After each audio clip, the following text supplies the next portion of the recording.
Hey guys, welcome back to our YouTube channel. So आज ये है जर्नल एंट्री का सेकंड पार्ट। इसमें हम कुछ और डिफरेंट जर्नल एंट्रीज के बारे में बात करेंगे कि आपको उनको कैसे जर्नल एंट्री को ट्रीट करना है, कैसे जर्नल एंट्रीज बनानी है।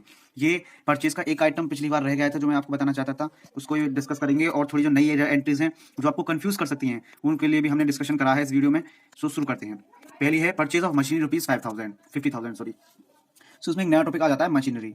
सो आपको मैंने कल बताया था एसेट्स के बारे में। एसेट्स होते क्या हैं? एसेट्स, ठीक है ना। सो अगर आपको मतलब आपको जज नहीं करने आ रहा कि ये क्या करना है इसका, तो मैं बता देता हूँ। जैसे कि हमारा एक बिजनेस है, हमारा एक बिजनेस है किसका? बैटरी का, ठीक है ना। सो हमारा बिजनेस है बैटरी का। सो इसमें आपको लॉजिकली सोचना है। अगर आपका बिजनेस बैटरी का है और अगर आप बिजनेस में बैटरीज को खरीदते हो तो वो क्या हो जाएंगे? आपके लिए एक तरह की गुड्स हो जाएंगे, गुड्स, ठीक है ना, गुड्स। सो आपको ये डिफरेंशिएट करना आना चाहिए कि कोई चीज बिजनेस के लिए गुड्स है या एसेट है, क्योंकि दोनों का अलग अलग ट्रीटमेंट होता है। सो मैं आपको एक बार और रिपीट कर देता हूं। जैसे कि हमारा बिजनेस है बैटरी का। सो अगर हम बैटरी को परचेज कर रहे हैं अपने बिजनेस में रीसेल के लिए, ठीक है, रीसेल, रीसेल पर्पस, जो भी चीज हम रीसेल के लिए खरीद रहे हैं उसके कहेंगे गुड्स, ठीक है। या मतलब जो हमारे बिजनेस को रिलेट कर रहा है, हमारा बिजनेस बैटरी का, हम बिजनेस में बैटरी खरीद रहे हैं रीसेल के लिए, तो वो क्या हो जाएंगे? हमारे वो गुड्स हो जाएंगे, ठीक है ना। अब इसमें कह रहा, अब हमारी बैटरी का बिजनेस है, हम खरीद रहे हैं फर्नीचर, ठीक है ना, फर्नीचर खरीद रहे हैं, तो ये हमारे बिजनेस से कोई लेन देन नहीं है। ये मतलब हमारे रीसेल का पर्पस नहीं है इसका, रीसेल तो हो नहीं रहा है क्योंकि रीसेल का हमारा बैटरी का बिजनेस है। तो फर्नीचर हम किसी और काम के लिए खरीद रहे हैं। सो ये हो जाएंगे हमारे एसेट्स। सो ये हो जाएंगे हमारे एसेट्स। सो इस केस में आपको क्वेश्चन देखना है। अगर क्वेश्चन में उसका गुड की जगह कोई डायरेक्ट नाम दे रखा है, मशीनरी या कुछ और, प्लांट, कुछ भी डायरेक्ट नाम दे रखा है, गुड्स नहीं दे रखे, सो आपको समझना क्या है, ये एक एसेट है, ठीक है ना। तो इस क्वेश्चन में दे रखा है परचेज ऑफ मशीनरी, ठीक है, मशीनरी दे रखी है। अगर लिखा होता परचेज ऑफ गुड्स तो हमें क्या होनी थी? ओल्ड, हम पुरानी वाली एंट्री बनाते हैं अपनी, परचेज अकाउंट डेबिट। लेकिन इसमें दे रखा है मशीनरी। मशीनरी हम ऐसे इसको ऐसे ट्रीट करेंगे। सो एसेट का ट्रीटमेंट क्या करते हैं अभी देखते हैं। सो कल मैंने आपको बताया था debit all the assets. Assets को क्या करना है? डेबिट करना है। सो मशीनरी हमारा क्या है? एक तरह का एसेट है। सो इसको कर देंगे डेबिट। सो यहाँ हम लिख देते हैं मशीनरी अकाउंट डेबिट, कितने से? 50,000 टू। अब टू में आपको बताना पड़ेगा क्या हुआ। टू में क्या आएगा? टू मतलब कौन सी? क्रेडिट वाली साइड। अब क्रेडिट में क्या आएगा? हमारा मशीनरी हमने खरीदी है 50,000 की, ठीक है ना। तो हमने इसमें अब कुछ नहीं दे रखा। मैंने आपको कल बताया था कुछ भी नहीं दे रखा हो, ना किसी का नाम दे रखा हो, ना कैश दे रखा हो, तो डिफॉल्ट क्या मानेंगे हम? डिफॉल्ट कैश को ट्रीट करेंगे कि कैश हमारा क्या है? डिफॉल्ट है। तो इसमें हम समझेंगे। सो इसमें हमने कैश को रिटर्न में दिया है, सो हम लिखेंगे to cash account, to cash account, क्योंकि कैश गया है यहाँ से। सो हमारा रूल था debit what comes in, credit what goes out. So यहाँ से लिख देंगे 50,000। ओके, नरेशन आपको खुद लिखनी नहीं है। Being machinery purchase for cash. अब दूसरी पे आ जाते हैं, नंबर सेकंड।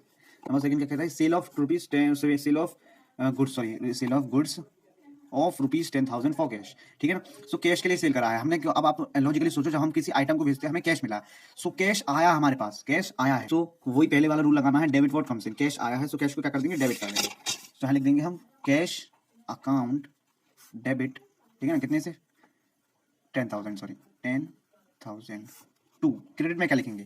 क्रेडिट में क्या लिखेंगे? मैंने आपको कल ही बताया था कि जब गुड्स का केस आ जाए तो हमें ये देखना है, क्वेश्चन के जज करना है कि ये सेल हुई है या परचेज हुआ है। परचेज हुआ है तो परचेज करना है, सेल हुआ है तो सेल हुआ है।